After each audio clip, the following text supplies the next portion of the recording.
السلام عليكم الاخوان، نتمنى تكونوا بخير. بزاف ديال الناس كيسولوني كيفاش نقدر نخدم في ايطاليا بطريقه قانونيه، واش كاين شي حل نقدر ندخل بيه بلا ما نغامر؟ والجواب هو كاين قانون كيخليك تدخل تخدم قانوني، ولكن خاصك تعرف منين تبدا. اول خطوه هي تلقى مشغل في ايطاليا. ضروري خاصك تلقى شي باترون في ايطاليا، يعني شي شركه ولا شي واحد مستعد يخدمك ويقدم بيك الطلب.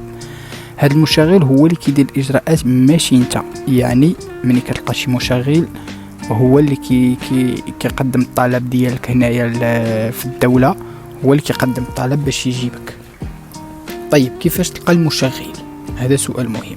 كاين بزاف ديال الطرق باش تلقى مشغل. الا عندك شي عائله ولا صحابك في ايطاليا، سولهم واش كيعرفوا شي حد كيقلب على خدام، او لا تقدر تدخل مواقع الخدمه بحال اي نيدد ولا سوبيت ولا حتى الماركت بليس، فيسبوك ماركت بليس. حتى هو كاين شركات اللي كيديروا فيه الاعلانات ديالهم تما كيكونوا يقلبوا على الخدامه.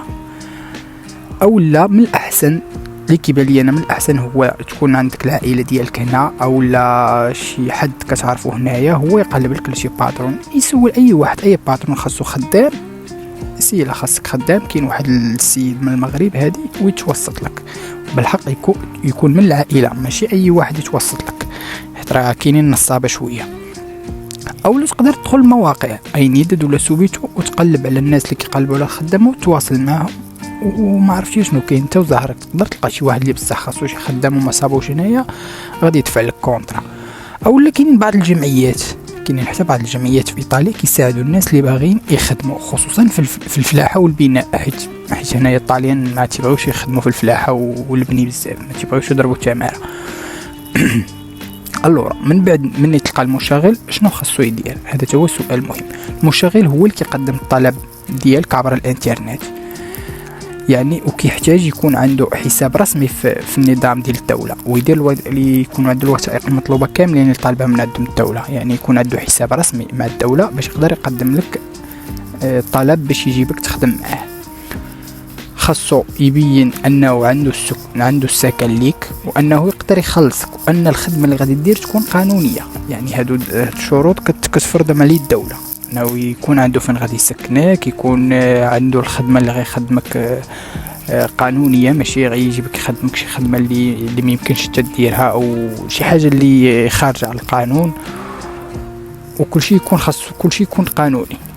وانت ديك الساعه شنو خاصك دير؟ ملي كتلقى المشغل كيدفع لك الطلب ديالك، اولا قبل ما يدفع لك الطلب خاصك تكون موجود الوثائق ديالك اللي هي الباسبور. يعني الباسبور خاص يكون عندك واجد، باش ترسل ليه نسخه ديال الباسبور ديالك، وهو اللي كيدفع لك.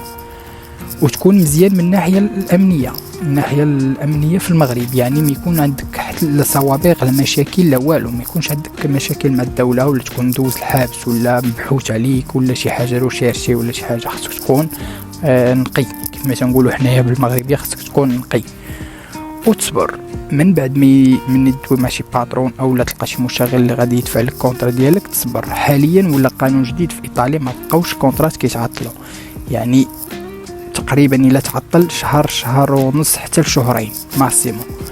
مني كيكون الباترون اللي دفع لك الوثائق ديالو والشركه ديالو وكل شيء مقاد مع الدوله، مخلص الضرائب ديالو كل شيء، راه ما كتعطلش، شهر ونص ماكسيموم شهرين كتخرج لك.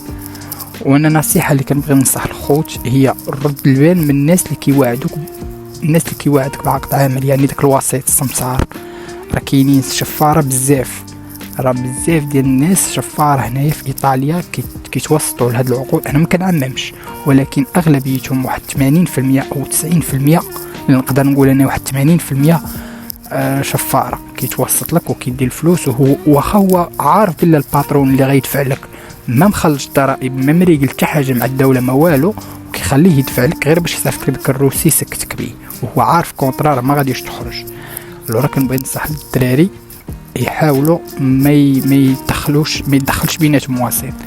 يعني حاول ما امكن شي واحد عندك هنا صاحبك او العائله ديالك اللي غادي تدوي مع الباترون ديريكت يكونوا كيعرفوه، او لا تقلب عليه راسك في المواقع اللي ذكرت، سوبيتو لا ينيدد ولا ماركت بليس، تواصل مع شي باترون ودوي معاه ويكون تفاهم بيناتكم ديريكت.